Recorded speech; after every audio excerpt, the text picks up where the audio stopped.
Chapter 12. I must go on boasting. Though there is nothing to be gained by it, I will go on to visions and revelations of the Lord. I know a man in Christ who 14 years ago was caught up to the third heaven.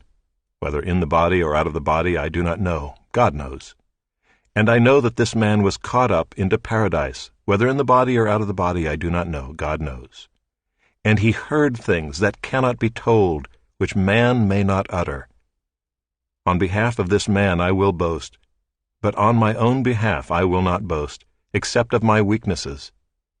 Though if I should wish to boast, I would not be a fool, for I would be speaking the truth. But I refrain from it, so that no one may think more of me than he sees in me or hears from me.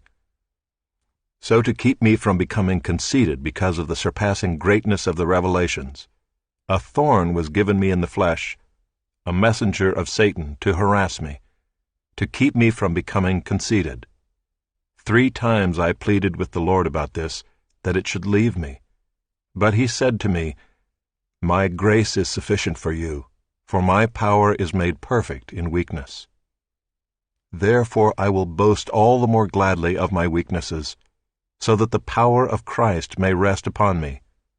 For the sake of Christ, then, I am content with weaknesses, insults, hardships, persecutions, and calamities. For when I am weak, then I am strong. I have been a fool. You forced me to it, for I ought to have been commended by you. For I was not at all inferior to these super-apostles, even though I am nothing. The signs of a true apostle were performed among you with utmost patience, with signs and wonders and mighty works.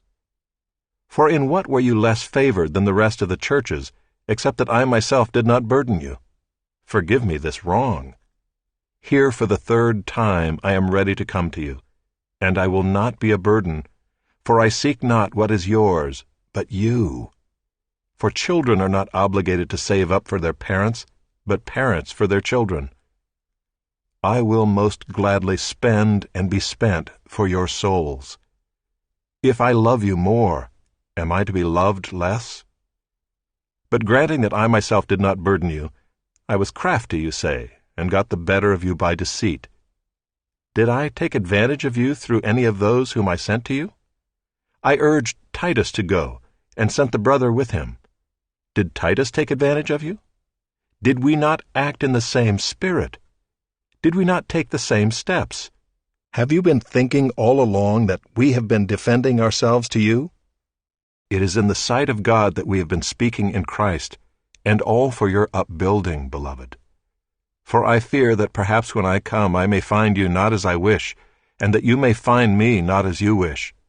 That perhaps there may be quarreling, jealousy, anger, hostility, slander, gossip, conceit, and disorder.